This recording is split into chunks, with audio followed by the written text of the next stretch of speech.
So today we're going to be talking about sweep arpeggios. You want to keep it as flat as possible. You don't want to lower the pick down through the strings too much. You just want it to kind of skim across. It's a light touch. All of this stuff, all of the guys you see play who, you know, melt faces, there isn't a lot of tension in their hand. You want your left hand to be loose. I attack each note.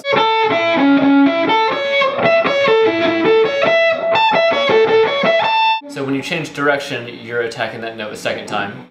Down, down, down, down, down, down. Then on this note, you pick up.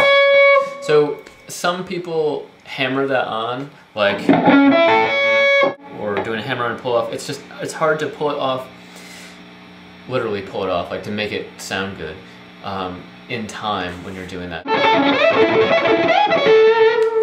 So if you don't see these triad inversions here, that's okay. You can relate what you do know. You probably know this A major bar chord. You can relate the notes in that chord to those other positions. Even though you're playing 6 notes here, it's still a triad. So you have 1, 5, 1, 3, 5, 1. Take the highest 3 strings, the string set G, B, E, and that's your first triad, it's first inversion.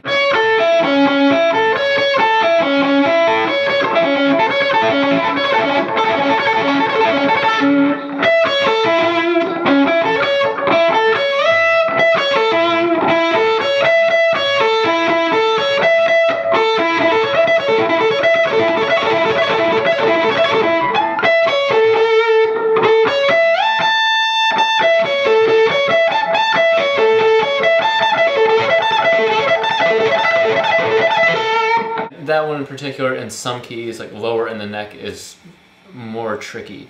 So it's good to practice them. Practice your different inversions, like cycle 4, cycle 5 helps, just to get a sense of what inversions, what triad or sweep arpeggio inversions work in what keys. In some keys, like D flat, this one isn't going to work as well. Down here. Actually, that's not that bad. But like F major first inversion is a little bit more of a stretch than, say, D major first inversion. The reason I play most of my arpeggios on this string set, whether it's like this diminished thing, or if it's this major deal, is I play with 11 gauge strings and really high action, so it's hard to kind of reach over and do your, you know, standard. It's kind of a train wreck, but there are other options, there are other things you can do with it. Add a non-chord tone to it, like this is second inversion triad, major, A major.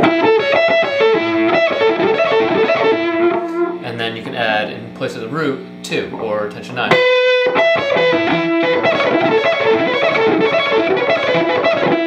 So that's a nice sound, and then there are a variety of inversions. With the diminished, you have some, it's symmetrical, so if you take 1 flat 3, flat 5, double flat 7, it's all minor third, so it's sort of self-inverting, not strictly self-inverting like an augmented chord, which would be, but you still get the notes in a diminished 7 arpeggio. You only get like 3 of them at a time. So if you were to do an A diminished 7 arpeggio, it would be like,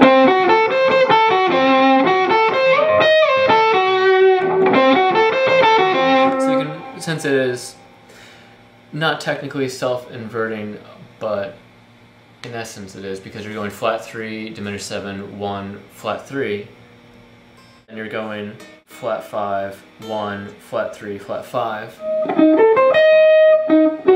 diminished 7, flat 3, flat 5, diminished 7. So you're getting 3 of the 4 notes in a diminished 7 arpeggio that way, and it sounds interesting and it's easy to pull off.